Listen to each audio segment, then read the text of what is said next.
General nerdery.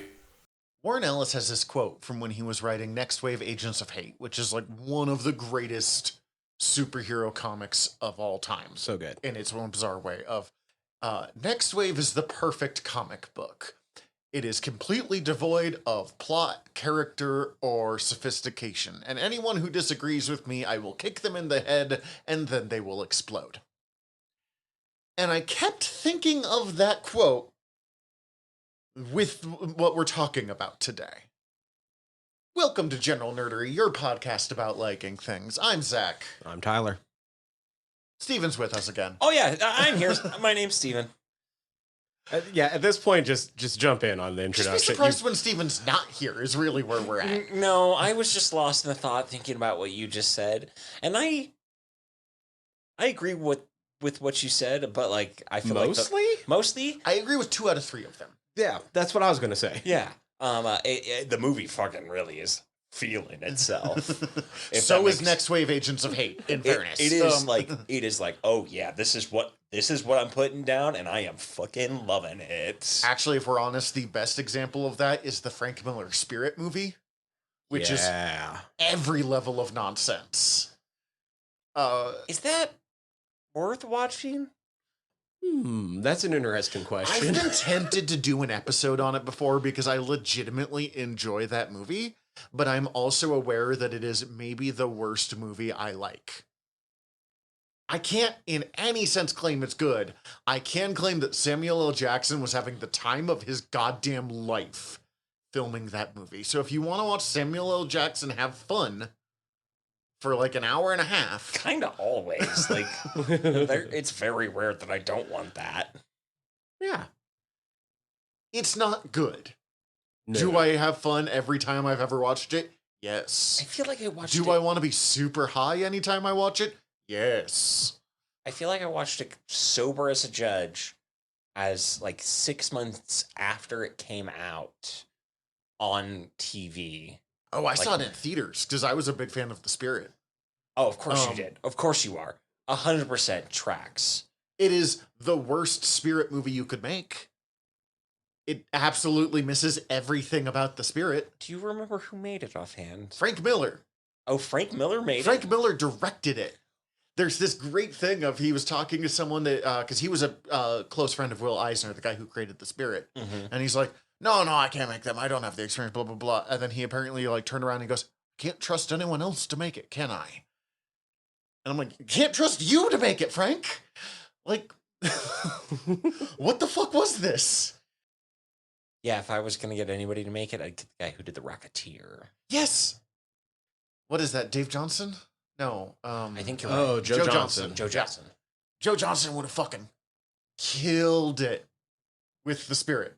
But that said, The Spirit has nothing to do with what we're here to talk about today, other than the fact that they're both bad adaptations of Spirit, Pulp. Phantom. Actually, in fairness, The Phantom is a really good adaptation of a pulp show. That's just, yeah. But before that, what have we been ingesting? What have we... Oh, this is a fun one. So, I did watch Late Night with the Devil. Wonderful. Oh, you've been looking forward to this one. Yeah, it was everything the trailers said it was going to be. The devil is summoned during a late night talk show and everything goes terrible. Yeah. And the host had some sort of previous deal with the devil. Yeah. Although that part is less clearly laid out than it seemed like it was going to be. The ending does get really weird. The ending is losing a lot of people, but it's also what's hooking a lot of people. It's kind of divisive, but I dig what they did with it. The only thing that the trailer really didn't show is that there is a character that is very prominent in it that is very much based on James Randi. I don't know who James Randi is. Neither do I. He was the former stage magician that then went around debunking everybody. Oh, okay. And had like the standing bet or whatever, like you can claim to do this, you let us run some like verifiable tests on you, and if you can do that, then you get like $1 million or He's whatever. the Houdini type. I gotcha. Yeah. Yeah, there's a character very based on James Randi that is very much more prominent than the trailers made it out to be. But otherwise, it's kind of just the best version of what the trailer showed. I really dug it. Dave Desmelchin does a great job. So He always does. Yeah, that's excellent. He was one of the reasons I was most interested in it. all caught up on X-Men 97. Ooh, me too. I need to start it.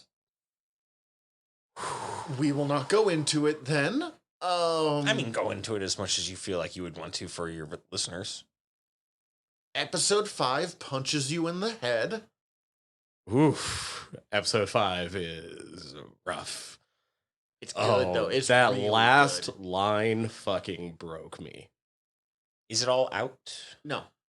6 episodes are out. I think there's 10 episodes to the season. Okay. It is tacking in, like, it's doing the psychic affair storyline of Cyclops from Grant Morrison's run. I fucking hate that storyline. So I'm really hoping that they go a different route with it. I also don't care about Madeline Pryor. I was So about to say, they are also kind of just like blowing through it though too, so like it might be over with before you know it. here's hoping. Because the big Maddie episode is probably the weakest episode of the series so far. Okay, so Until the last third, I don't know. I kind of liked some of those shit in the last act of that one. literally for us 10 minutes ago, but for like release schedule of this podcast, like probably a few weeks ago on our trailers one, we were just talking about my opinion of X-Men villains. Maddie Pryor is one of the worst X-Men villains as far as she is the telepathic clone of Jean Grey that has all the underboob in her costume all the time. We have discussed her. We have discussed her. I don't really remember anything about her, weirdly enough. Demon possessed Jean Grey with a lot of underboob. Which you'd think I'd remember. Cable's mom. Yeah, also Cable's Oh, that's mom. right. Okay. Which they went with, which I Cable. was impressed by. I was like, oh, look, little baby Cable.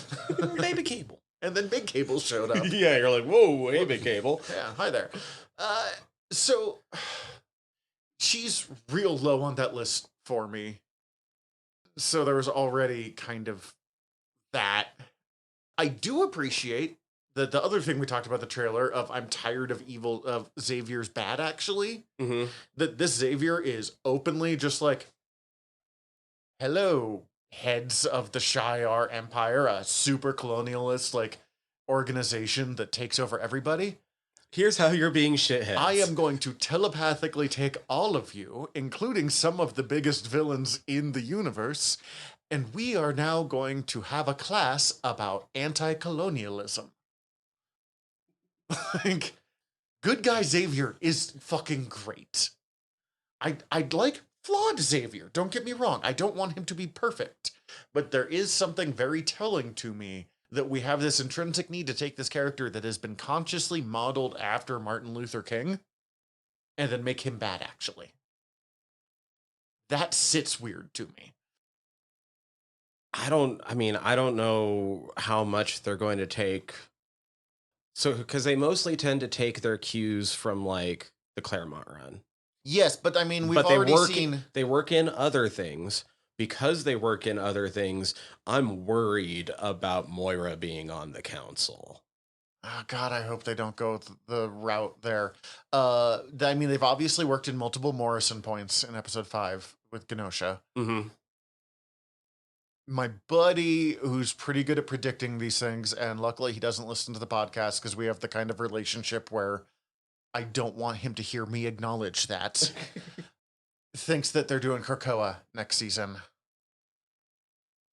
I really don't want that, but I think that they're kind of setting up for it. they though. are. I get it. I'm not even saying it's a bad idea. The events of episode 5 could very easily drive them to be a lot more isolationist. Krakoa was a very brave decision.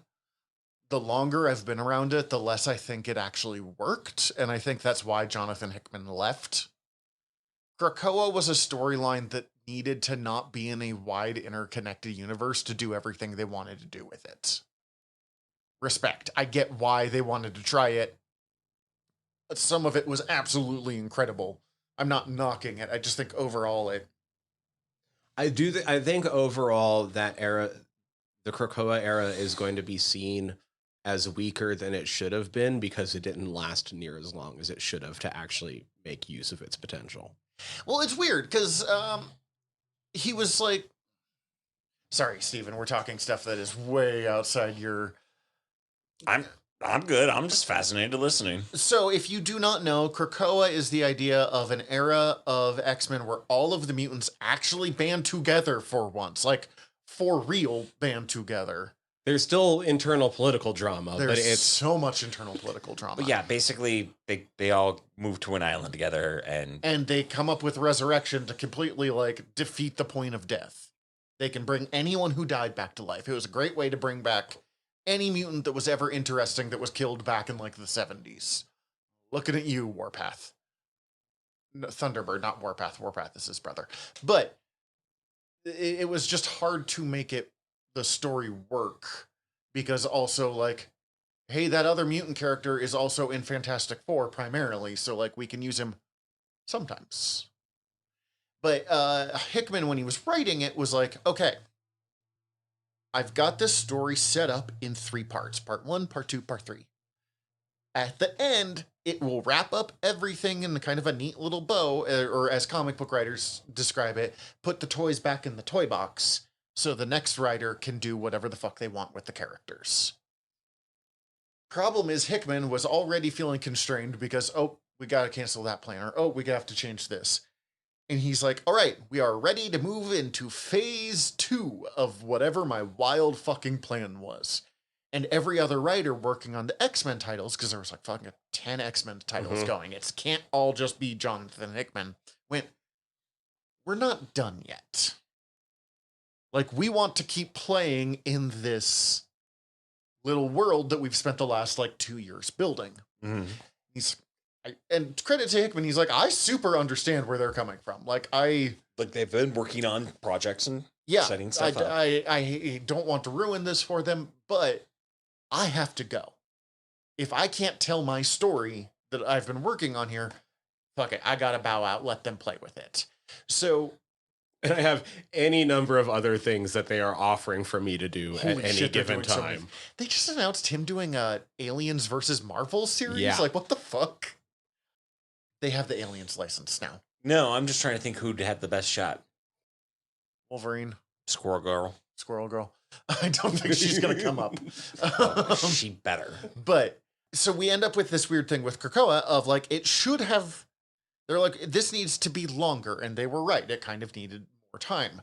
But the moment you took away the quote unquote architect of the Krakoan age, it completely like lost steam of where it was going. And then they were like, we're just going to make everything go really bad and then mercy kill it. Yeah, and I think where I'm going with it is that if it was going to last as short as it did, it needed to be all under Hickman. And if he was going to leave, then they should have just let it be the status quo for the mutants for like a decade and then switch it back. Let the chance for not just these authors, but like a new generation of authors to get in at it. Because there's so many more interesting ideas to be played around with in the Krakoan age than what we've gotten out of the X-Men for decades. I don't necessarily disagree. I am more excited for the upcoming X-Men books than I was for any of the Krakoa books, but partly just because I love the creative teams coming out. Like Gail Simone writing X-Men. Oh my God, inject that shit straight into my veins. I will say I am excited about the stuff that they've announced. That's like all of it looks fucking incredible. And I like them in the world and active in the world. I don't super love isolationist X-Men, even though I think it's interesting to experiment with. So I don't disagree. I don't know. Krakoa was always like so high risk, high reward, and I think they got more out of it than they lost. It was not my X-Men, which does not mean it was bad. I also understand, as much as like they should have given it time, they should have given it time is kind of the watchword of all comic books. They That's really true. need more time than they give him most of the time. But I understand why they were like, all right, we're releasing X-Men 97. We're going to start introducing the X-Men into the wider Marvel universe. we have to have the books look vaguely like something that they would recognize for people who were like watching the movie or watching the TV shows or whatever. Because if you go from X-Men 97 into fucking the like ass end of the Krakoa stories, it is Fucking Quiet Council and shit. unrecognizable. Yeah. The Quiet Council being a group of heroes and villains. Like, the original team was Xavier, Magneto, Apocalypse, Mr. Sinister, Exodus, who is a former Crusader who had his mutant powers awoken by Apocalypse. Like, literal Crusader from the Crusades. Oh, damn. Storm, Jean Grey, Colossus, who was secretly being mind-controlled by his brother, Nightcrawler, Wait, who the fuck's his brother? Mikhail. He's an evil cosmonaut. Is he also a mutant? Yeah. Shit, I didn't know he had a brother. I only knew about his sister. That's because no one really likes to talk about Mikhail, And magic's the best. and magic fucking rules. Yeah. I will say, Colossus needs to keep the fucking beard. Colossus with the beard works really well. I mean, Colossus just works. And then several members of the Hellfire Club. And they're like, Mhm.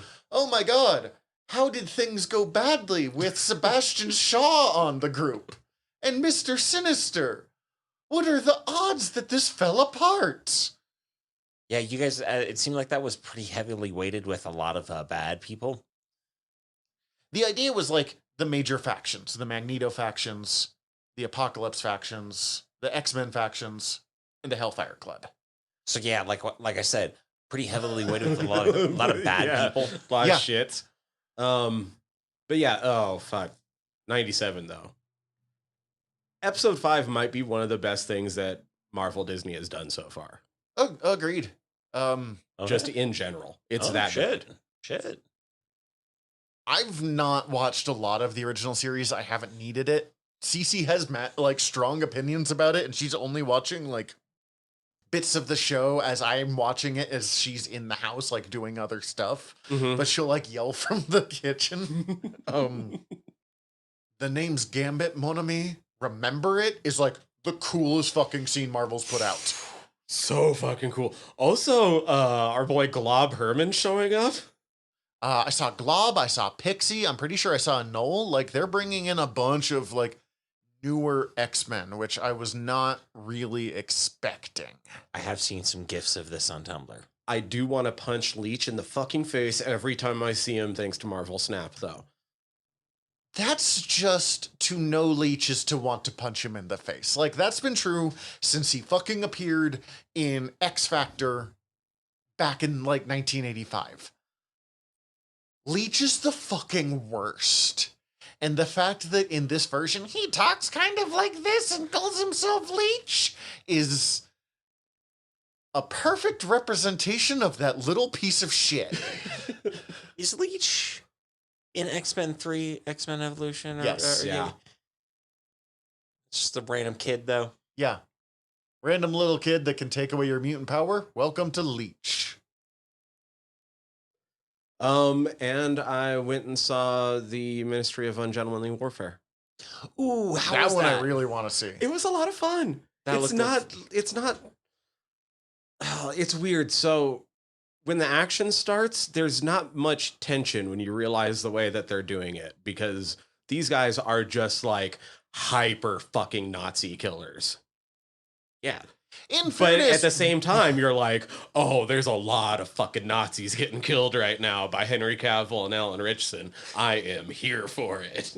in fairness, I was pretty much interested in watching this movie so Henry Cavill and Alan Richardson can fucking Dynasty Warriors a bunch of Nazis. Like, I'm not here for like. That's what it is. You get to watch them Dynasty Warriors, a bunch of fucking Nazis. It kind of looks like what I fucking wanted out of Inglourious Bastards before I remembered that I really don't care for most of Tarantino's films. So that's the other way that I would describe this movie is it's not the Bastards, but it's like a Bastards-ish mission. Mm-hmm. And it's like a side mission. You can just pretend that they're an offshoot of the Bastards and it works. Time to go kill a bunch of Nazis. Cool. Dope. Dope. That looked really great. when we watched Alan the trailer. Richardson wants to fill a barrel full of Nazi hearts. Sure, man. Have fun explaining that to your therapist in 50 years, but That seems tad excessive. I mean, the it was just a process lot of fun. taking the hearts is a tad excessive, but like, Killing enough Nazis to fill a barrel of hearts. Sure, I got literally filling. yes, yeah. That guy's gonna be really fun after the war. Like he's not gonna wake up screaming at all. But no, legitimately, the action in it. Have you ever watched like a speed run of like a first person shooter? Oh shit! Like that's how accurate these guys are. Bam, bam, bam, bam, bam, bam, done. It's just like, cool, well, we need to, go take over this boat at the end of the pier. Me and this guy are going to go and just take out any opposition in our way. And they just have their silenced fucking pistols and they're just walking. And like, as soon as they're seeing somebody, it's just pop, pop, pop, pop. You know what? That's fine. I'm not going to that movie for like It's fucking hyper rad. realism. No, I'm going It's for fucking rad. Hell yes, that's what I want out of that. Also, it has the actor who plays Dr. Mbenga in Strange New Worlds, who I fucking He's love. great in it. He's a amazing actor. Holy shit. One of the guys is playing. What's his name? The like really fucking famous actor who was in. Is he in this? Christopher Lee? Thank you, Christopher Lee. Is Christopher Lee's character? Christopher Lee isn't mentioned in it, but Ian Fleming is in it. Oh, that's cool. And like they both did serve in In the SEO. in shit like that. Yeah. It's funny if you ever actually read the Bond novels, because they're mostly about like, I'm gonna get distracted for 5 pages talking about golf. Yeah. Like- No, so Cavill is playing the guy that it's most often agreed was the primary inspiration for James Bond. Oh, interesting. Who's probably about as accurate to this guy as James Bond himself is. Like, Also, I'm pretty sure somebody like fucking was the costume designer must know how big of a fucking 40K nerd Cavill is, because at a certain point Cavill's character grabs a fucking like Nazi leather jacket and hat to wear for almost the rest of the movie. so he just looks like a commissar. Exactly. Jesus He's Christ. wandering around most of the movie looking like a fucking commissar. Okay. Love it. Love it. Oh, I was like ecstatic for him. Well, and now he's making a fucking 40K movie. Like, I don't care about that, but I'm glad that Cavill gets to do it. Yeah, had a lot of fun watching it. It wasn't. I wish it would have felt a little bit more Guy Ritchie. It was Oh, right, 'cause kind of it is a Guy because Ritchie it's a film, Guy isn't it? Ritchie film, and it kind of just felt like straight ahead. Kind of, like I said, it felt more like a side thing of the Bastards rather than like something that Guy Ritchie would do. Seems like Interesting. the last couple Guy Ritchie movies have kind of lost some of that Guy Ritchie. Or it's like flair. whenever he does one of his off things that isn't crime, you know how it doesn't feel like him. Mm-hmm. It's one of those. Maybe it doesn't he's- feel like a Interesting. crime movie, so he doesn't. Maybe he do just it the has to be same a way. crime guy. Interesting. I'm definitely gonna watch it at some point. Oh, sure. Dope. And I've otherwise just been rewatching The Good Place. So Nice. Steven? I've been rewatching Ted Lasso. And I'm in season 2. Me and my partner have been watching through a bunch of Dropout content. We just caught up on Game Changers. We're really enjoying Dirty Laundry and Paranoia, which Dirty Laundry is basically a variation of Never Have I Ever, but as like a game show. Hmm.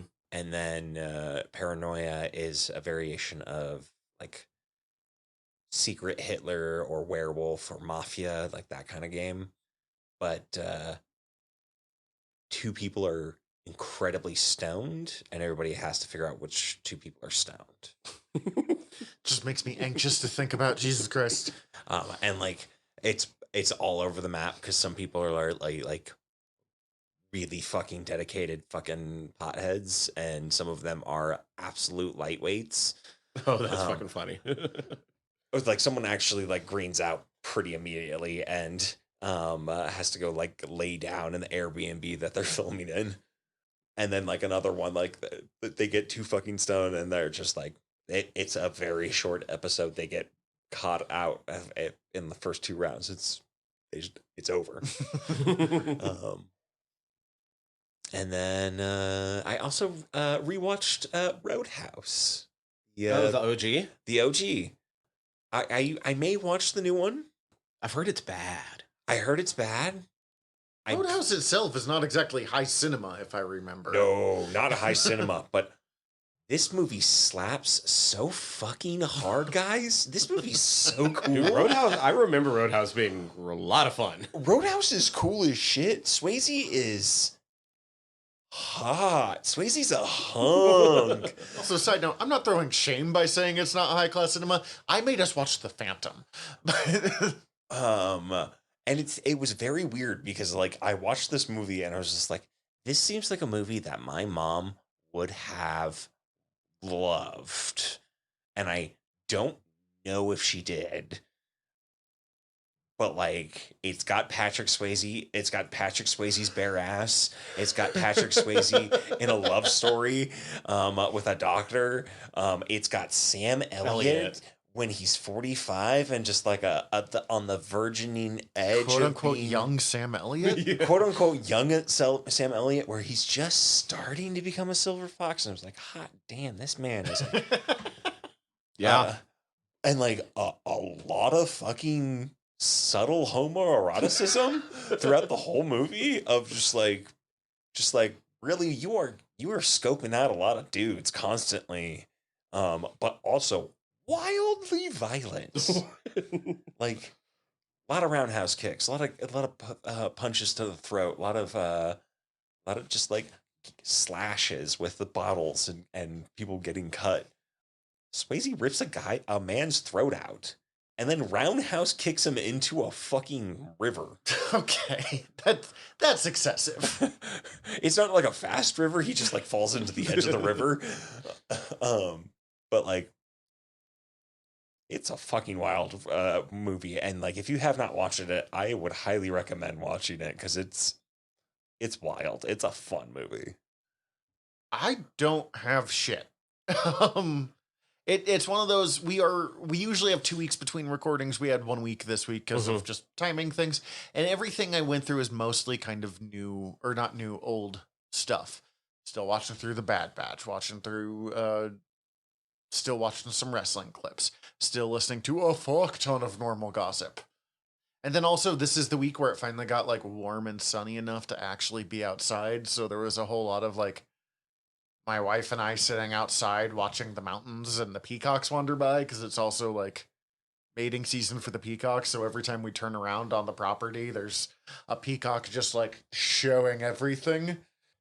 I did listen to the audiobook of The Last Book on the Left, which is just the book version of Last Podcast. It is kind of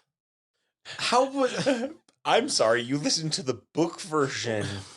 You listened to the audiobook version of a book version of a podcast? Yeah, I know. Okay, so that might be the most meta thing I've ever heard you say. I definitely like thought about this. Was like, am I judging myself for this? No, actually, it was really good. It did take some getting used to, though, because for the most part, the way Last Podcast on the Left works is they have like one guy with a basic script, and then the other two kind of riff in as they go along. This one, all of them are working from a script because they're just reading their book. And the way the book was written is the main script guy, Marcus, wrote out like the thing, and then they had other guys insert just like a paragraph or two, like making a joke or something.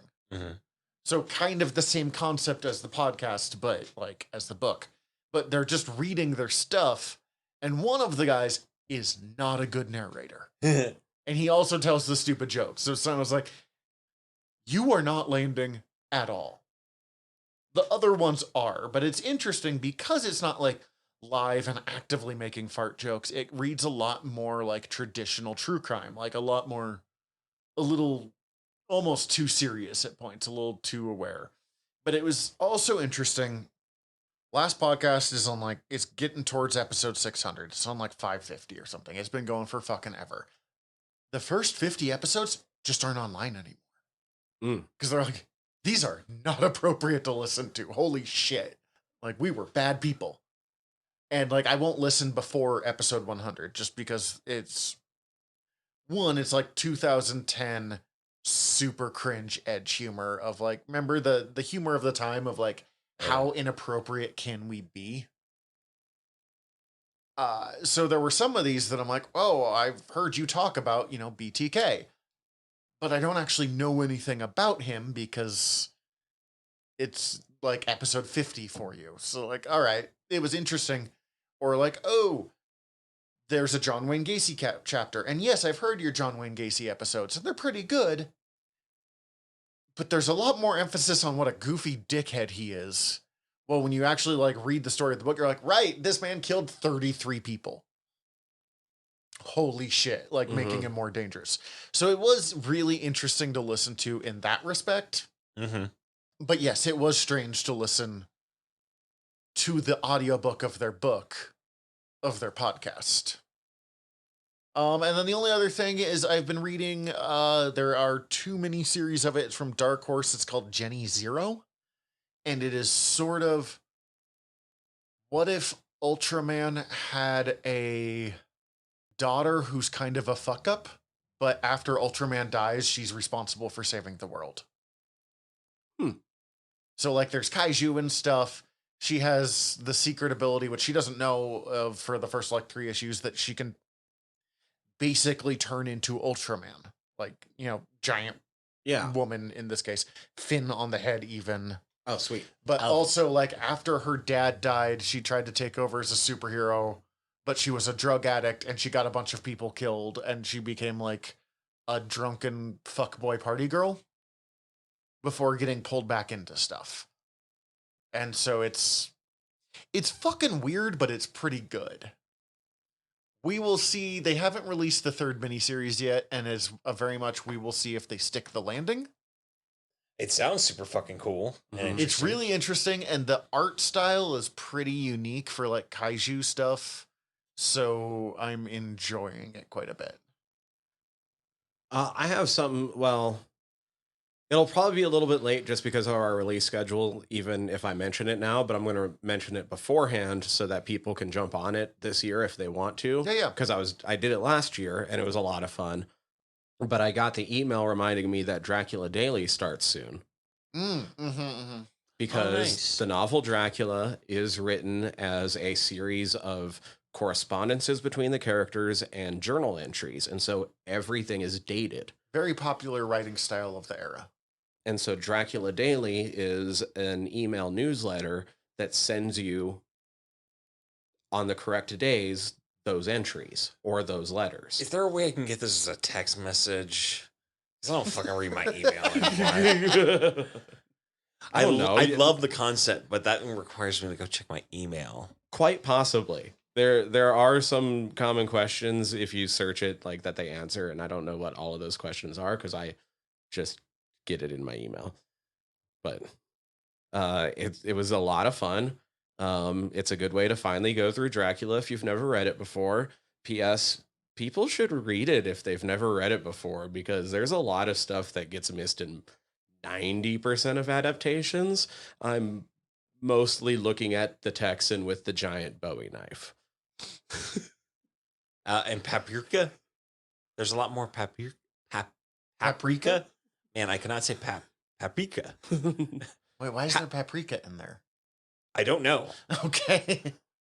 I do love that there's a random cowboy because he was like, you know what this story needs? Cowboys. Yeah. That's a thing from America. Quincy Harker? No, Quincy Morris. And in Tomb of Dracula, there's a character named Quincy Harker because he's named after Morris. And it's just like, it's kind of a neat way to go through a book because you can. Anyway, that's all I got. Yeah. Dracula Daily. Cool. I'm into it. I actually really think it's a cool idea. I'm also with Steven that I do not read my emails. Yeah. So, Oh, there's a random recipe for paprika chicken in Dracula. There is. And I remember when the first Dracula Daily popped up on Tumblr, it was just like a fucking landslide of every time something showed up. It was like, man, I should check Tumblr. There's probably someone who's doing that I could just have that. That would be the way to do it for me personally. But like it became a meme on Tumblr for like a week. Weirdly, everybody talking about paprika chicken. You made it that time. There it is. All right. Let's take a quick break, and when we come back, the Goes to Walks. So I have been gunning for us to do this episode for like 2 years now. Like, first mentioned it fucking during the pandemic. I've been pushing for whatever reason we've not gotten to it, partly because it's when I say wildly unimportant episode, I mean like a lot of times when we're trying to pick stuff, here's, we did Res Dogs. Res Dogs is a show that like has a lot to say, so it's kind of important to talk about it and really invest time in it. Or, Shorzy's coming out, let's do a Shorzy episode. Or, like kind of like line stuff up a little bit. I'm going to, just a little tease for our audience. I've already, in one way, started to prepare for our next Shorzy episode, and we will reveal that way later in the year when we actually get to it. Oh, fuck, I want to know. Okay, tell me after the episode. You've started playing hockey. No. He has all his teeth. I wanted to play hockey when I was young, but that shit is expensive, and I was in Superior. Yeah, there's not a lot of anything up there. I just figured close proximity to an ice skating rink now. But like this episode kind of kept slipping through the cracks because it's, a goofy fucking mid-90s superhero flop. That really had no cultural footprint, in all honesty, beyond this director went to jail for a little bit. Okay, we'll get to that. I did not know that. I think. Not gonna look. But like, one, it's a lot of fun, and then two, oddly, the Phantom comes up in Word Balloons, our other podcast, all the goddamn time. Like, for a character who doesn't have a huge cultural footprint in America, when you're getting superhero questions, he's a like legitimate answer to like half the questions we've gotten on this show. So I guess with that in mind, what is your guys' like connection to the Phantom? Mostly this movie, but I did see this movie when it came out. Mm-hmm, like, went and saw it in theaters. Did not do that. I never would have said this until the last couple of years when I've had to confront this fact while talking about different movies on podcasts. I saw a shit ton of things in theaters. I was apparently going all the time as a kid. You see a lot of shit in theaters. I've seen 4 things in theaters in like the past like 2.5 weeks. I mean, yeah, you're going hard on theaters a little bit in a way that I'm mega fucking jealous. He's also like 6 blocks from one. I know, and I'm mega fucking jealous. That doesn't change the facts. But yeah, but mostly it was this, and I remember like the trailers for it, the commercials on TV, and being like, oh, look at him punch things with a skull ring. And I was like, let's see, 96. So what? This came out Holy June 96. So I was like, I was 8, so you would have been like 10. Yeah, well, I was like 9 turning, or I was like 8 turning 9. So the perfect age for punches with skull ring, and now there's a skull scar there. I just turned 5 earlier that year, and I viscerally remember being in a Best Buy, and my mom bought the movie, I believe, on VHS. Most definitely on VHS, given the 90s, early 90s. We didn't have this probably didn't get a release, I imagine. At least not for a while. But I very viscerally remember my mom buying it at a Best Buy for some reason. And we got a ring. It came with a promotional ring. So badly. And I got to keep it for a little bit, but I lost it somehow. More than likely one of my siblings stole it. But that's my best recollection of it, other than the movie. So weirdly, I had never heard of the Phantom I mean, up until this movie came out, but like shortly before, for whatever reason, you remember like A&E, like the channel. It was biographies, arts Uh-huh. entertainment. They actually just had a show called Biographies where they would just do a like, here's an hour-long history of this guy. Mhm. And for whatever reason, as like part of the prep for this movie, they did an A&E Biographies episode on the Phantom. Like the character? The character, the Phantom. Like the character's biography or like the history of the character's publication? Bit of both from what I remember, but I was like 7 or 8, so I don't. This is a long time ago. Zach, I need you to remember. I don't even know. Well, like, we didn't have cable. I have no idea how my mom and I were watching fucking A&E one day, like at her boyfriend of the time's house, and he was a useless piece of shit. So like, I don't know how he had A&E. That's even weirder. And I was like being 7, being like, what the fuck is this shit? This is amazing. And I've kind of been in love with the Phantom ever since. Like, 100% stolen cable. probably, yeah. Not to put that guy on blast, this random guy. We don't actually. I don't know, but I'm 90% sure he was a drug dealer. Like, he was. We're talking 90s, right? Yeah.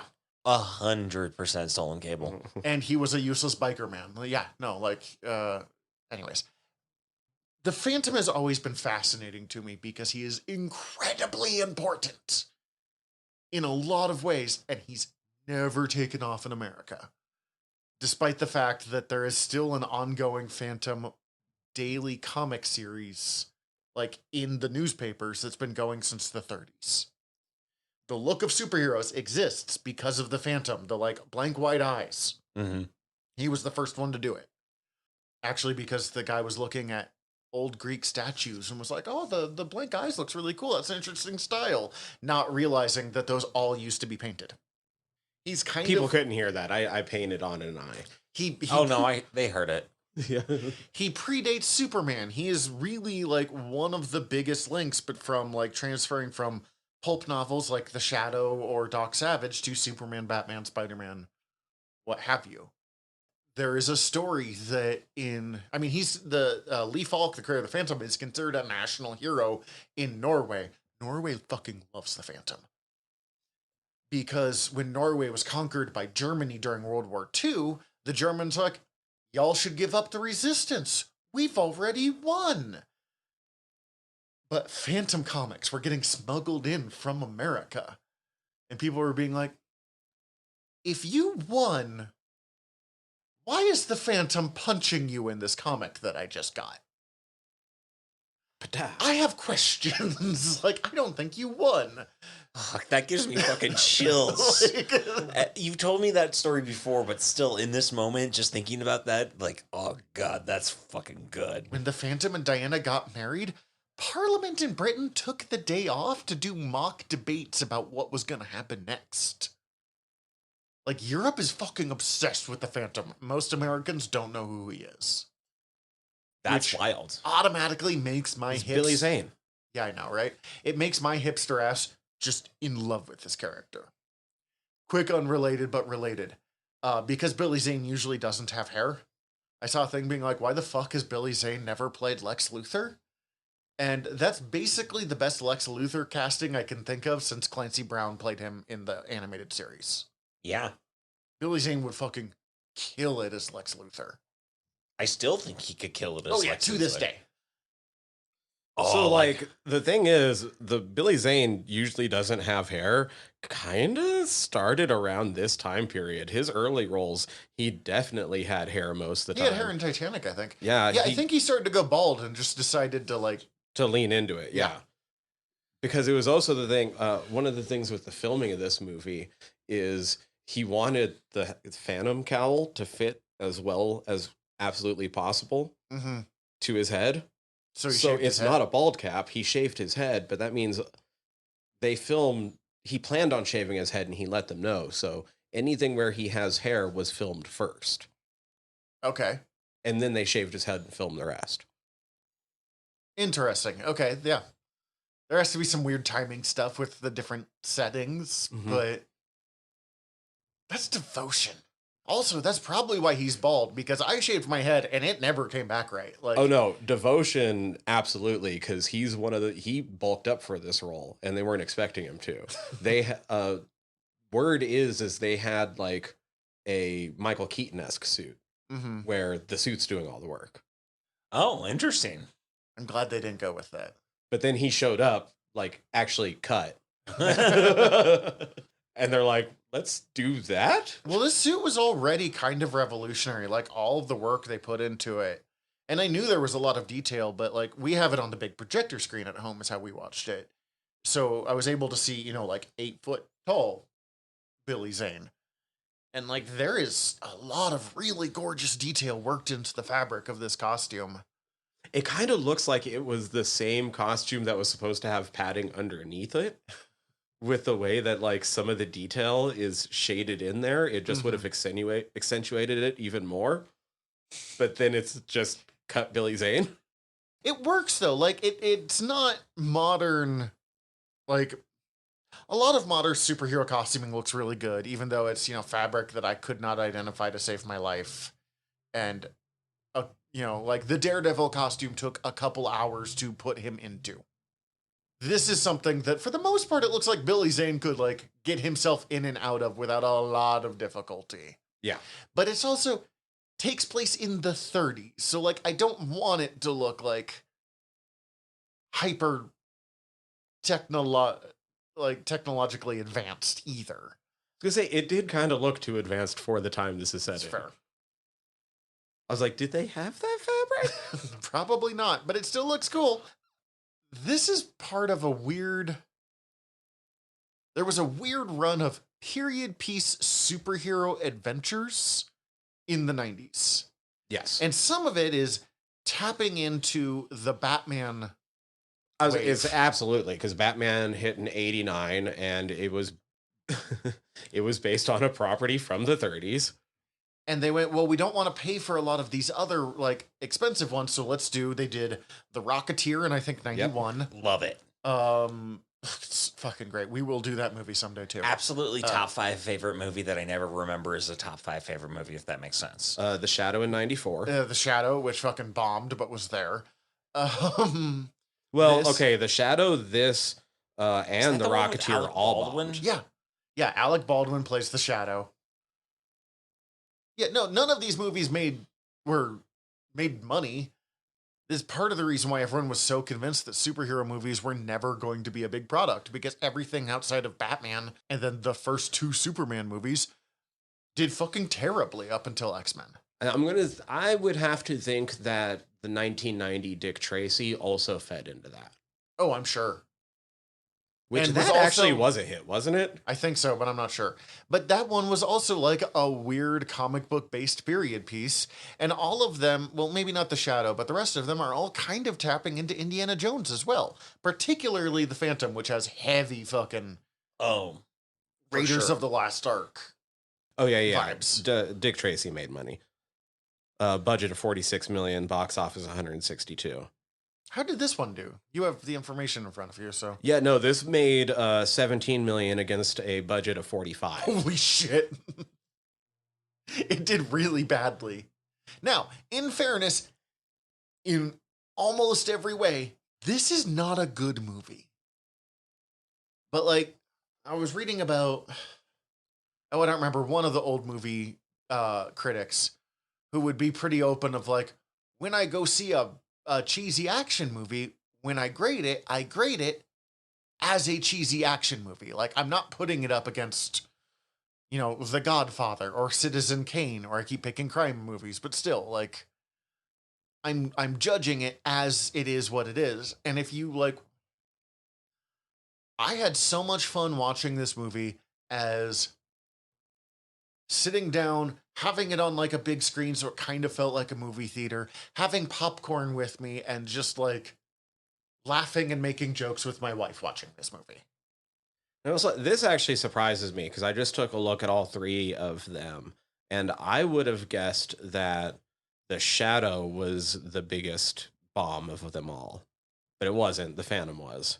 The Shadow did 48 million against a 40 million budget, and The Rocketeer did almost exactly the same, 47 against like a 35 budget. Rocketeer's probably like the best of these, although the pacing is a little wonky every once in a while. Like there's certain parts that kind of drag. And I feel like for some reason that's the thing with all of them. They have like a this movie too. They have like a weird. This one has a weird pacing. It doesn't drag at any point though. This movie goes.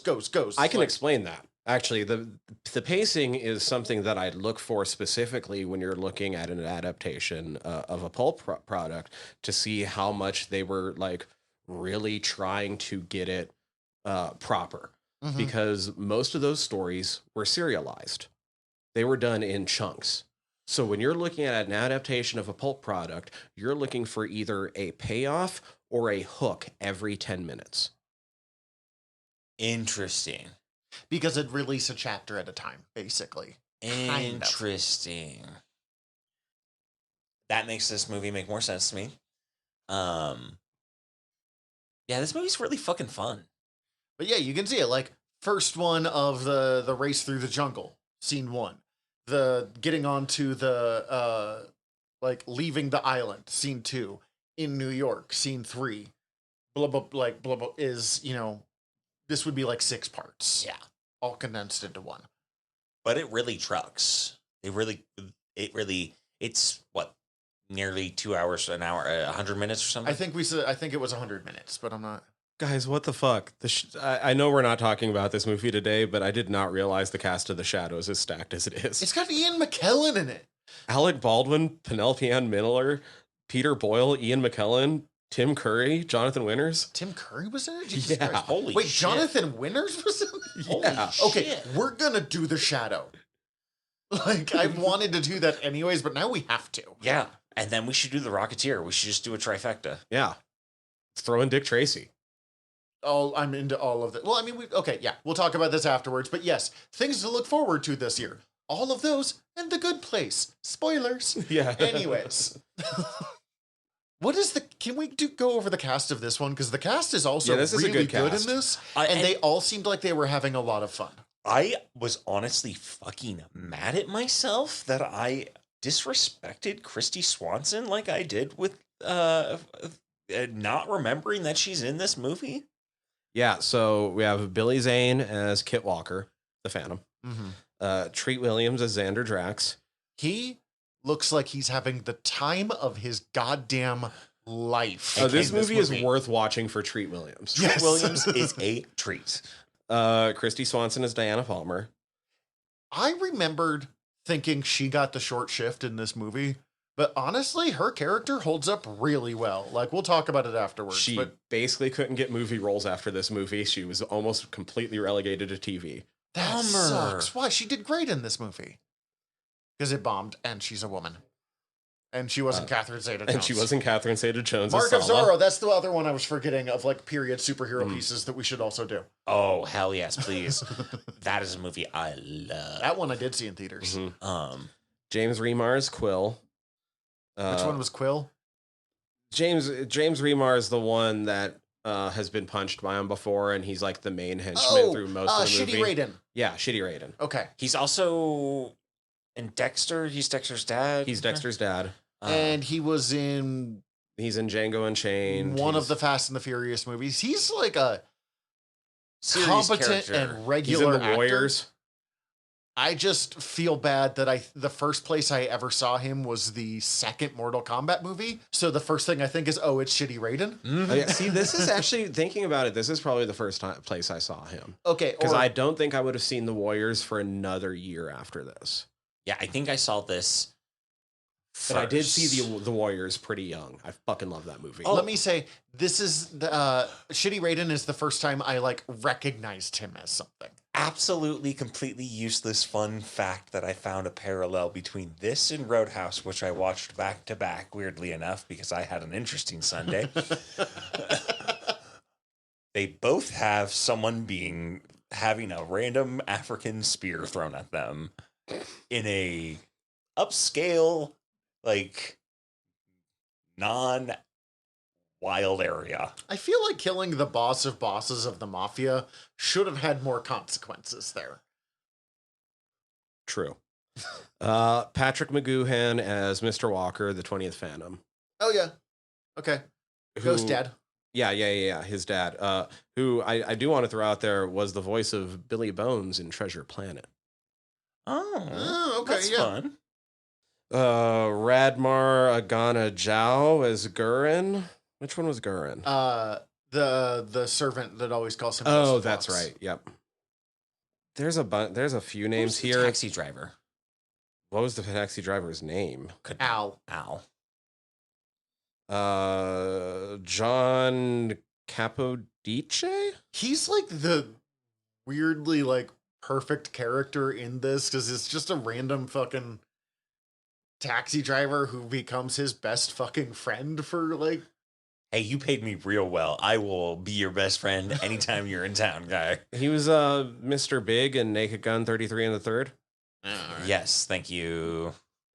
No, the big one to bring up, I think, of everyone who's left is Kari Hiroyuki Tagawa Oh, yes. as the great Kabai Singh. And Catherine Saying. Zeta-Jones. I said- did you? Okay, yeah. I'm sorry. We brought her up.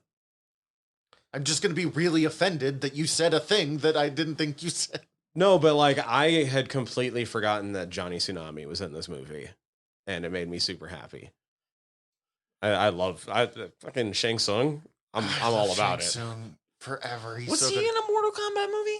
He played Shang Tsung in the He first is Mortal the Kombat. Shang Tsung. Like he's Holy the main shit. villain in the first Mortal Kombat movie. And he's Johnny Yo. Tsunami? And he's Johnny Tsunami. Your soul is mine. That's great. And then he's voiced Shang Tsung in like 6 Mortal Kombat games now because they went, well, why wouldn't we get him? Like he's Oh, I guess I will bring up that Casey Stimatsko is in this movie, and I want to bring him up mostly because him and Billy Zane were fucking what's his name's goons in Back to the Future. Oh. huh. Okay. Like, I knew Billy Zane was in that. I didn't know he was in this, too. That's fun. Interesting. I think the best way to describe the movie is the fact that in one scene there are pirates, sky pirates, and mobsters. Not just all in the same movie, which is wild enough, but in the same scene. And it's also, like, surprisingly family-friendly. Yeah, a guy gets killed by being shot with a cannon, and you're just like, it's just kind of funny instead. Yeah. A body just goes flying. Yeah, that was some like Bethesda bug physics. Yes, it was. I don't know. I feel like this movie's fine. I understand why it's slightly cult classic-y. Probably not as much as the other two. Both the Shadow and fucking... No, I think the Shadow deserves it less than the Phantom does. But I would agree with that, but maybe not after once we eventually rewatch it this year. we'll go through. The Rocketeer, though, is Rocketeer's the Rocketeer. actually fantastic. Like, we all like Classic, absolute. Timothy Dalton fucking chewing scenery as a Nazi. Oh my god. But I do, like, I kind of get where it failed. Yeah. Because, like, I feel like... Now, and I did some research, and I didn't see anything to back this up, but I feel like everybody in this movie showed up understanding that they were just going to have, like, a campy fun time, and that the studio was like, no, we're okay if you guys have, like, a fun time, but we're looking for Romancing the Stone. They're like, eh. That's where what it kind of felt like to me. Like, they were okay with getting an action comedy, but, like, the people on set were like, it's a dude in purple spandex punching skulls into people's heads. Like, we can go big on this, right? And then the only one they let go big was Treat, because you can always let the villain go big. And he goes weird big, in all honesty. It seems like he's both wildly in for the magic, but also does not understand or believe it in any way. He's just like, fucking some skulls do this weird thing. It's not magic, I think, but they do an incredible thing. And then the thing they do is just a laser. Yeah. I will say, like, the Phantom was a surprisingly, like, funny character in this one. Because Cece was talking about it of like, he plays this really like, this is my normal day, but I'm also being kind of surprised that this worked. And I'm like, can't believe that worked. Me neither. Like, just the way he played it is, he wasn't like Star-Lord cracking jokes, but was kind of letting him have that sort of sense of humor. Yeah, a little self-deprecatingly, Yeah. like incredulous of his own abilities. Also, like it definitely felt like it was trying to comment on, like it only reveals itself on rewatch / towards the end, but like that, like it's his first hurrah as the Phantom. Like this doesn't feel like, At least outside of like the normal biz of like Bengalia, Yeah. Bengala. Because this is based on 3 of the earliest Phantom storylines where he was still from unnamed, but actually kind of just to India instead of what was retconned later into Africa. Bengalia, Africa, kind of. I do like that the moment that he's like back in the jungle, even though it's clearly like the Bermuda Triangle, he's just like, I'm comfortable again. Like I'm ready for whatever goes down. Yeah, no, we're good now.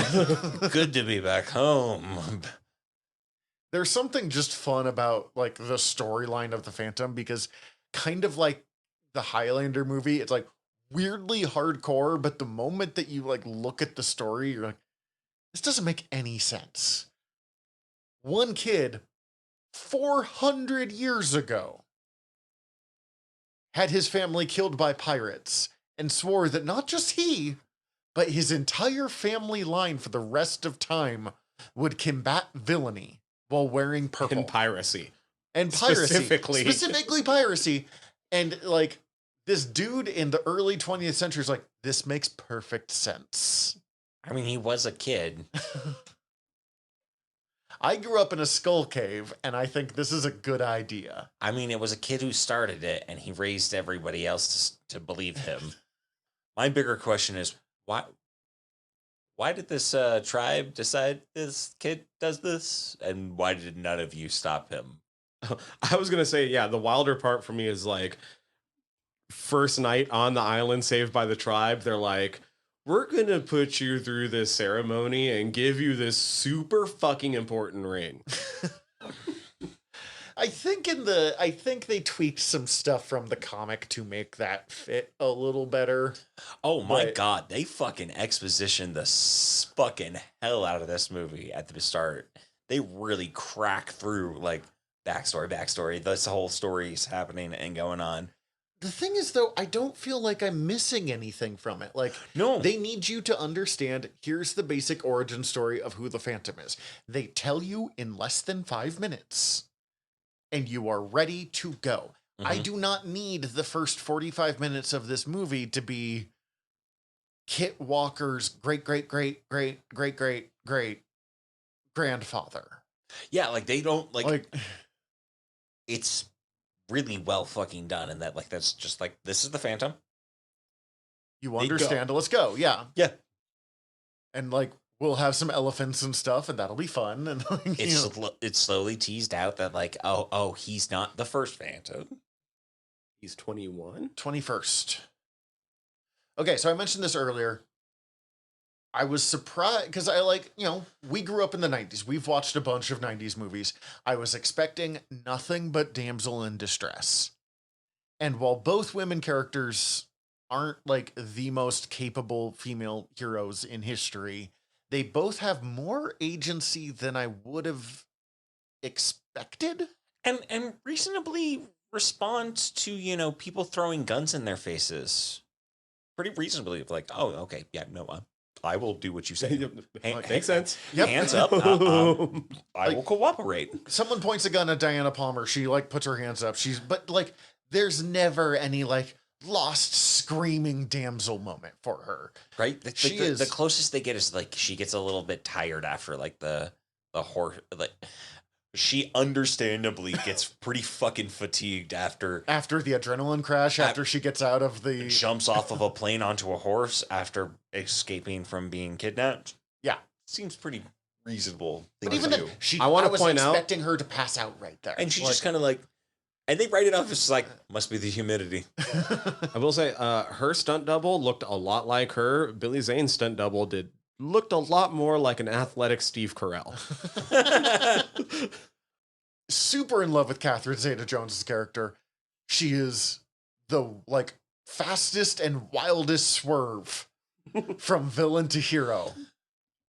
I mean, she wanted to break herself off a piece of kit. And Diana Palmer. And Diana. Oh, Like, no. that's what I meant to say is Diana. She's into Kit, but she's into Diana. She's there for Kit only as a means to get into Diana. Because they have like, oh, she kisses the Phantom. There's a bit of like kind of flirtation going on. And then they set her up as like, she's the mercenary with no scruples, whatever. And then the moment that Diana is even vaguely threatened, she's like, I think us girls should stick together. And immediately swap sides. Immediately. And it's never questioned. She's just like on their side now.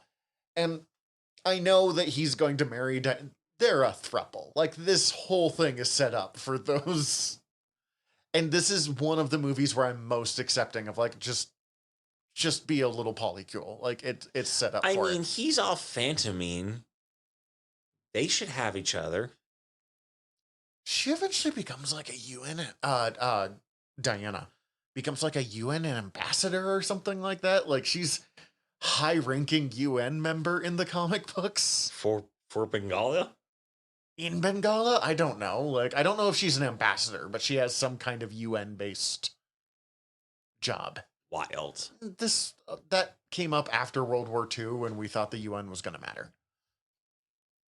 So this is kind of interesting. I don't want to make you sad because I think at least one of these bits will, but like, I did find out a little bit of what could have been with this movie because they were trying to make a Phantom movie since the 70s. Oh, and they didn't stop trying to make them again after this.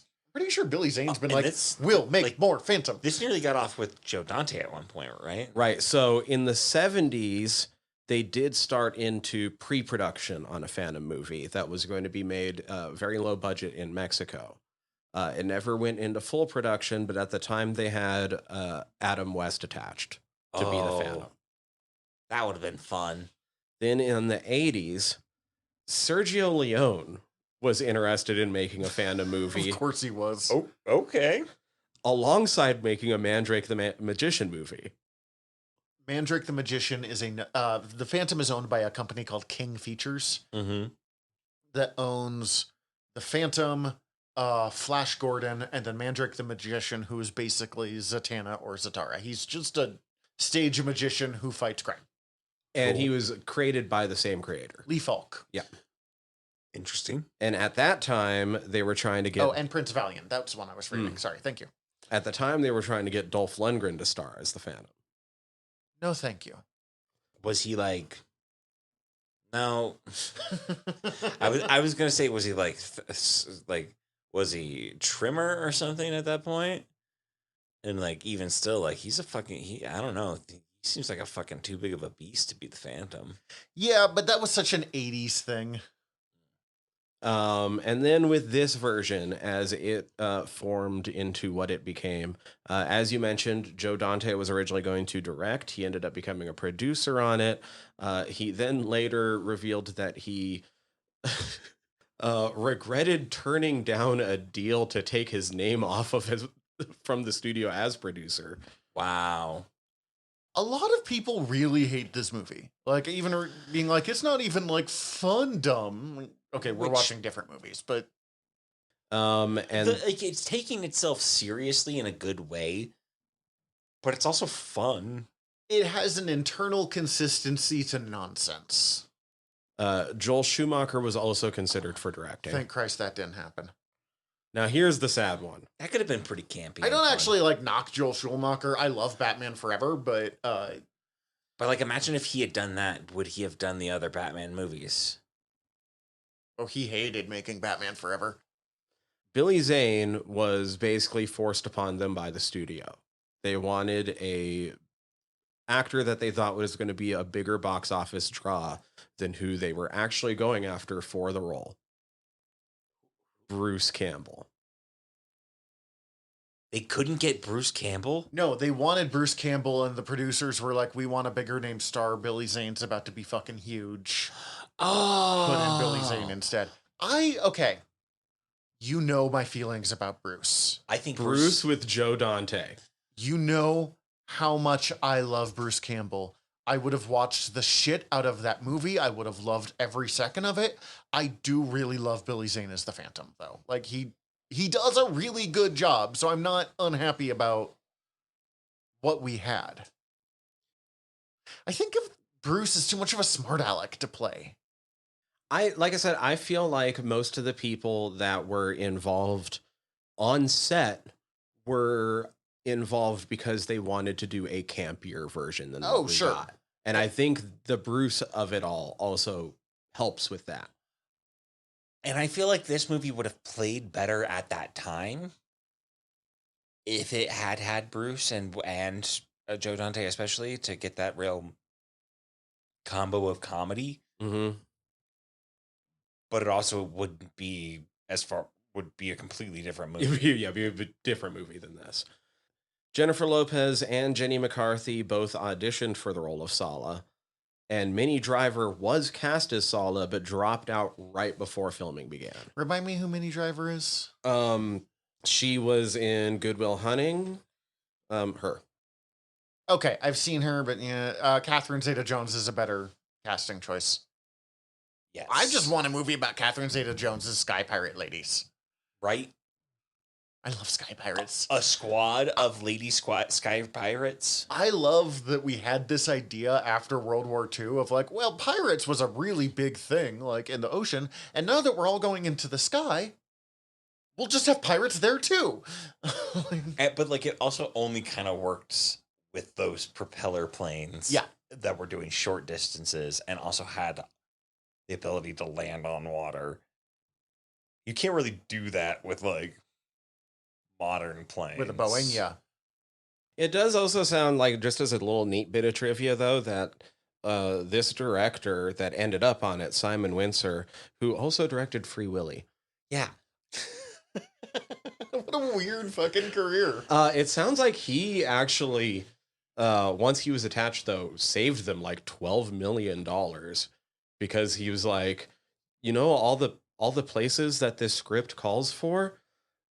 Yeah, I can find all of those places in Australia, where I'm from, that we can get better tax breaks from. Also, due to my experience, I can get you to some places in Thailand, too. Let's do this. Good for them. But, like, as far as I can tell, looking at his filmography on Wikipedia, he did not direct anything in film from, like, he did this in 96, and I don't think he directs anything in film again until 2001. Did you say he went to prison for a while? No. I meant figurative film prison. Okay, I thought you meant actual prison. I was like, whoa. Well, because he goes Director jail. He goes from Free Willy in 93. Big hit, but not like world shattering, but like every kid watched it. Right. Yeah. Big hit, but like not because of how well it was directed. No, yeah. To Lightning Jack. Never heard of it. That's a Paul. Paul Hogan, Cuba Gooding Jr. flick. Oh boy. Oh yeah. To Operation Dumbo Drop, Which loved as a child.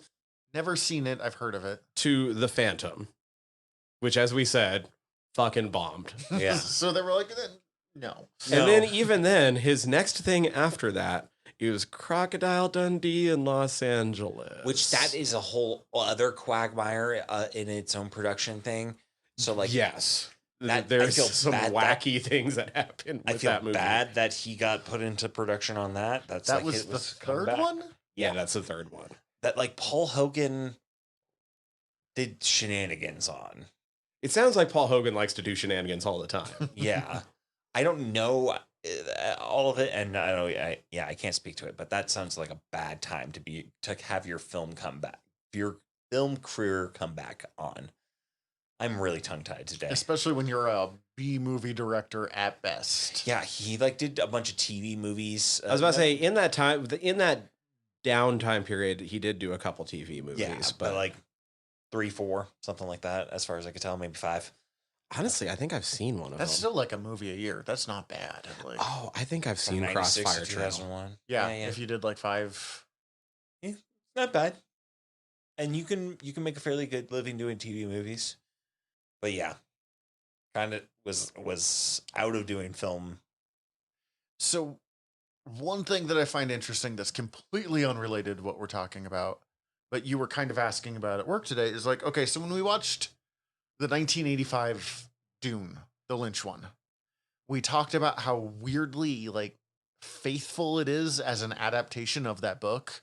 Like other than the weird sound guns, it hits so many beats of that book faithfully. This is a similarly weirdly super faithful adaptation of the Phantom, except for the random like skull lasers being connected to his skull ring. That is the one part that fucking appears out of nowhere. In every sense, too, because, like, how the fuck did he go, I know what the fourth skull is. It's the skull ring I've been wearing. Like, it doesn't even entire time. doesn't look similar. There was no moment of, like, give him a hint there. So the skull ring is like a thing, though, right? Yes, he has the ring of the skull ring and the ring of good or something like that. And the skull ring is just skull. He punches you. It marks you as marked by the Phantom for the rest of time because somehow you never heal from this little skull indent. That's pretty. Do you remember when they That's tested that on pretty Mythbusters? Did they really? Yeah. They created like a punch with the skull. Did not work. No, of course not. It's never going to, but it's something fun to do. It's great. Also, and then he's got a second ring that doesn't magic come up, ring where he can put you with mark you with his symbol as like an ally, and then you can call upon him at any time. But it's not really explained how he marks you with the symbol on that one. So I'm imagining he's still punching you with a ring. Just a different one, and it's like supposed to be like symbolized four crossed swords. It's really just kind of a plus sign with some circles on the end. But I'm just imagining like, yes, small child, you are now an ally of the Phantom. Bam! Thank you, Zach. Because like the kid, Zach. So that's my question: is like, is the comic series magic? Does magic exist like it does in this movie? Like it might. Yeah, I understand you don't have an encyclopedia. So yeah, there knowledge is of a it, but, like, surprisingly small amount of Phantom comic books that are available in America outside of like the Daily Strip. And to be honest, these days the Daily Strip is unreadably bad. Adventure comics in the comic strips, like in the newspaper, really suffered in the way that the comic pages have shrunk over the past 50 years. From what I read, it seems like the particular stories that were adapted for this movie aren't as supernatural as this movie. yeah. So that, But that it might get into that stuff in other stories. When you have to tell a new like story every week or every month or whatever, you're just bashing out stuff, and at some point someone's going to be magic and you're going to be too lazy to explain it. So probably, I mean, I think he meets I have comics where he meets Mandrake the Magician, but that was a big crossover universe thing. and see, Like, if I were to be able to like pitch it differently, hindsight being 2020, I would definitely go with something like Drax, right? Is his last name? Oh yeah, this is a superhero movie with a Quill and a Drax, by the way. that's amazing. I didn't even think of that. That's very good. But Drax, he should be looking for the skulls. They cut out the whole mystical angle of it. That's not like a thing that ever gets brought up, really. It's like, maybe they're mystical. They maybe let them do the little magic combined together, but we don't actually ever see what their full power is. Don't ever show that. But like, he's only wanting it to get power over the Sing The Sing Brotherhood. Yeah, the Sing Brotherhood, because they want it. That would make sense. I think the reason that the skulls have powers beyond just it's obviously tapping into like kind of crystal skull mythology, Right. quote unquote mythology, is the amount that I like the self edit there. it's modern day mythology, but it's just conspiracy theory, really. But Right. you know, we do not have time to get into the difference between conspiracy theory and mythology. but I think the reason that happened is the clear influence of the Indiana Jones films on this movie. That makes sense. This movie really felt like they were like, okay, Batman was really popular, Indiana Jones was really popular. Let's just make a baby of the two of them. And I'm into it, but I understand why it didn't work for a lot of people. I had forgotten how Tarzan-y the Phantom kind of is too. I went with Jungle Book, but yeah, like he's very Mowgli, like. Oh yeah, both. Yep, both of them. I'm a big Tarzan fan. I'm not gonna lie. I mean, he's a jungle man. Like, really, Yeah. he falls into similar. The Phantom is interesting because he is a pulp vigilante, like the Shadow or Doc Savage. He is a superhero, like Superman, Batman, Spider-Man, and he is a jungle hero, which is a distinct section of pulp, which is stuff like Tarzan or Mowgli from the Jungle Book, or later on Jungle Girl stuff like Sheena the She-Devil or whatever. Kazar. Yeah. I laugh really, really hard when Johnny Tsunami decided that he needed to commit so hard to a thrust at the end of the movie that he throws himself into a shark pit. Yeah. Oh yeah, he's committing to stabbing this man through and through. This movie did make me laugh, like a couple really good laughs at like one-liners that they set up. Like for some reason, when I'm blanking her name. I've done it a couple. Darla, right? Diana? Darla. I was close. It's hard to be romantic to a Darla. Sorry to all you Darlas out there. Diane, right? Diana. When she's like, she just gets back from the Yukon and she's back at her house, and like the supposed suitor is just like talking to her and like talking. Hey, what's in that sandwich? And she says baloney. For some reason, that got me good. And then that random suitor character was like weirdly fat. Because one, he's basically Wooster from Jeeves and Wooster, just inserted in this movie for a little while. Yeah. If Wooster didn't have Jeeves with him. Yeah. And then like he shows up, he hits on Diana in the worst ways a couple of times. Randomly remembers that he saw a skull in the museum when he was 8. And that is zero part of this movie for the rest of it. Doesn't show up again, doesn't like any other. Also, the skull is just chilling in a museum. Any other movie, he would have like insisted on going with her to Bangalia or whatever it's called. Like the wild thing is that the skull is just chilling in the museum, and I know like narratively it makes more sense to do it the way they did it, but like the skull's chilling in the museum, and Drax doesn't find that one first. Like he's searching. Well, they talk about it being misplaced. Like it's misplaced, but like also like he's searching it for real fucking hard. I lost a book for 2 years because someone put it away in the wrong section of my comic book collection. Did you look for it? Yes, but I didn't look for Avengers in the X-Men section. Like, it was literally something as simple as that. Like, was it Avengers versus X-Men? It was not. Oh, well, then they really fucked you. They really did. But my point is, like, honestly, the amount of stuff that's been lost over the years because it was misfiled is ridiculous. Oh, yeah. And in fairness, the single fact that this guy was like, oh, I'm looking for a skull. Oh, I saw a skull once, and it just... He does say, like, with gems for eyes. Sure, but... And, like, he does, like, specify it, and then, like, oh, yeah, and then... But mine wasn't this. Mine wasn't gold or whatever. It was green. Jade, perhaps. Like, it's just... Like, how fucking bad the both of the Phantom and... is it Kit Walker? Kit is the Phantom's real name. Yeah. Okay, yeah. I'm terrible at names. You're fine. Absolutely terrible at it. But how bad both of them are at like not giving away that they're the Phantom. Why would he have to?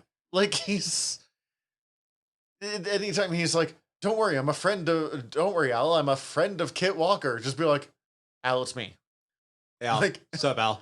What's up, Al? It's clearly me. We all know this. Like, no one else is this pretty. I'd take off the mask, but I just got it right. The one thing that bothers me in this movie, and I know it's like the least important thing, but we've talked about it. There's always like two things, but one moment that like breaks your sense of reality enough is when he takes off the mask at the very end of the movie.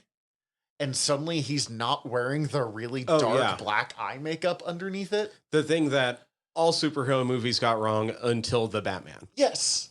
But like he's wearing so much of it because it's like a really big domino mask. The other thing was the 1930s road motorcycles riding like dirt bikes. I cannot stand it when any motorcycle is riding like a dirt bike. And I'm like, that thing weighs like 500 pounds. Fuck you. Like, they're doing jumps off like fucking...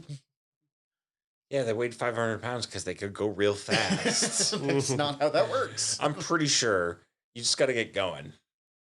I also laughed at Treat Williams's role. Just really hit him hamming it up. Really got me at a couple points. Him spinning around after he had connected two of the skulls, and it was like lighting up to show where he's supposed to go. Was just... I love him like Michael Jackson leaning into the skull laser to like... Oh, that was a great This bit. will make it strong. He's got kind of Jim Carrey as the Riddler energy going on in this movie a little bit. Little bit, yeah. Without the like diamond cat suit. But I mean, he's no Jim Carrey, but... Fucking Billy Zane, real liberal with his use of just... I'm okay, fucking here's some black pearls for you. Oh, here's a star sapphire. Here's that's some opal. You know what? Fuck it. Just take the whole pile. I don't. all of this I understand, but I definitely like. I want to make sure you remember me, Diana. Here's these black pearls, and one fair point from her of like, I don't think I'm gonna forget this one big guy.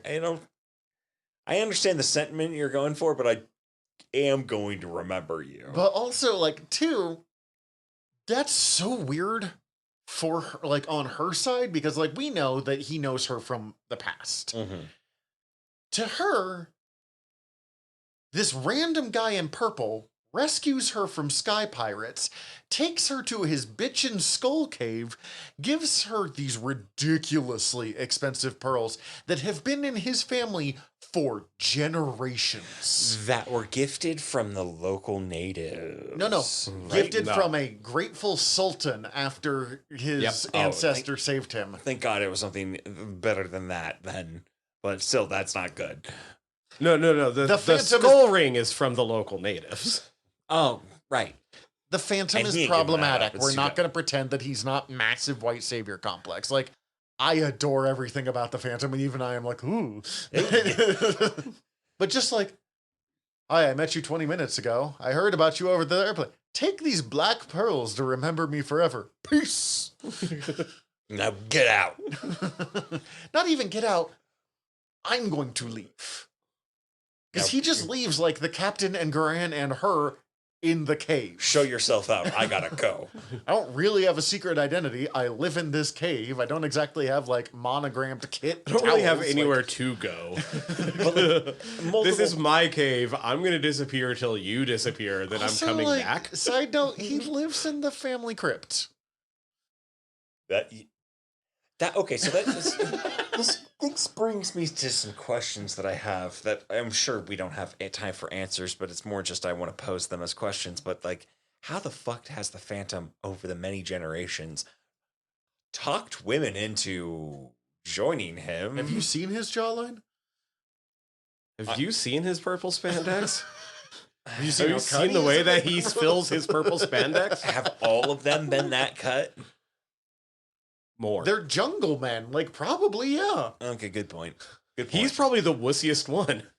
I mean, yeah, he went His to fucking lifestyle college. does not allow for, like, a whole bunch of lazing around and looking like you or me.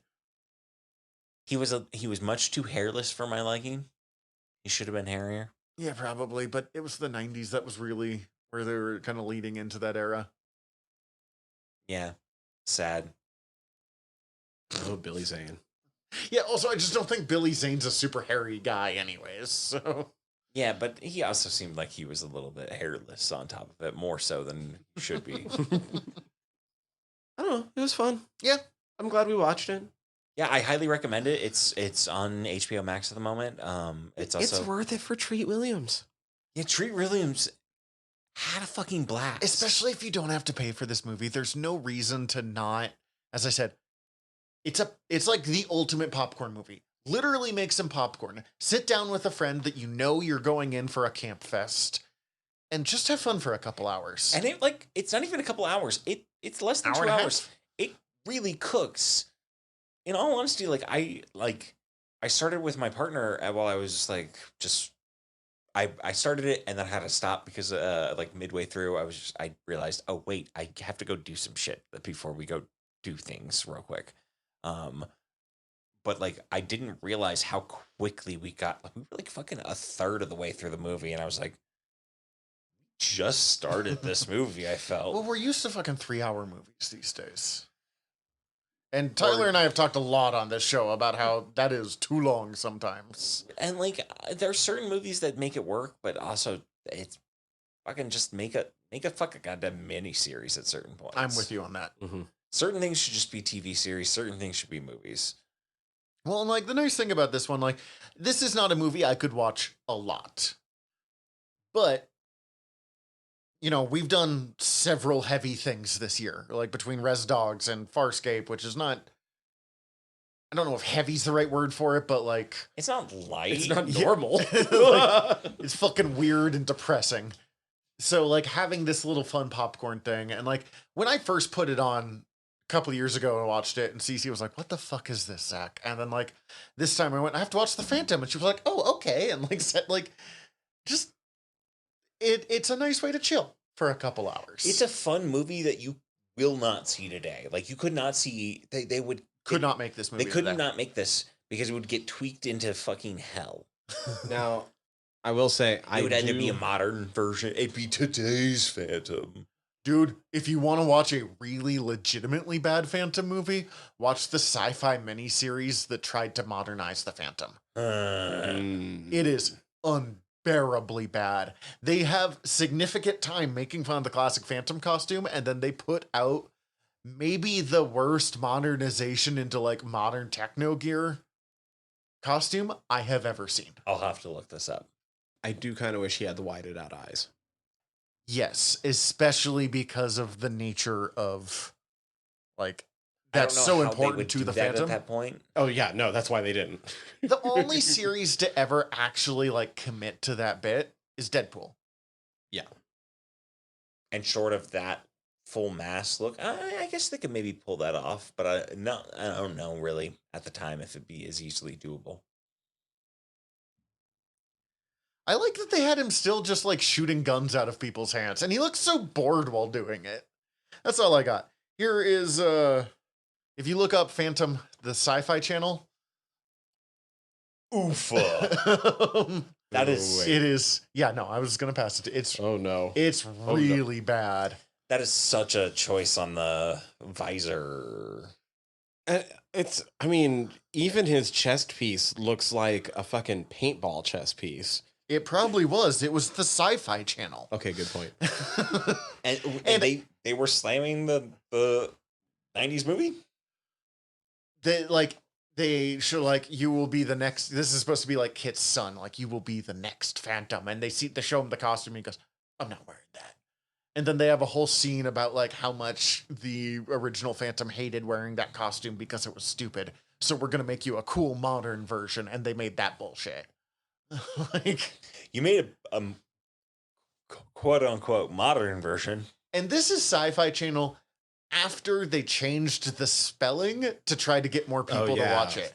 Because Sci-Fi used to be SCIFI Channel, the Sci-Fi Channel. And Yeah, then no, I remember. But I, then they- I watched it pre-change. I remember the change. And then, okay, I'm sorry, I'm looking at you, but like, if you weren't around in the early 2000s watching TV, they went, we're not making enough money doing a bunch of terrible B-movie sci-fi. So we are going to change it to the Sci-Fi Channel, SYFY.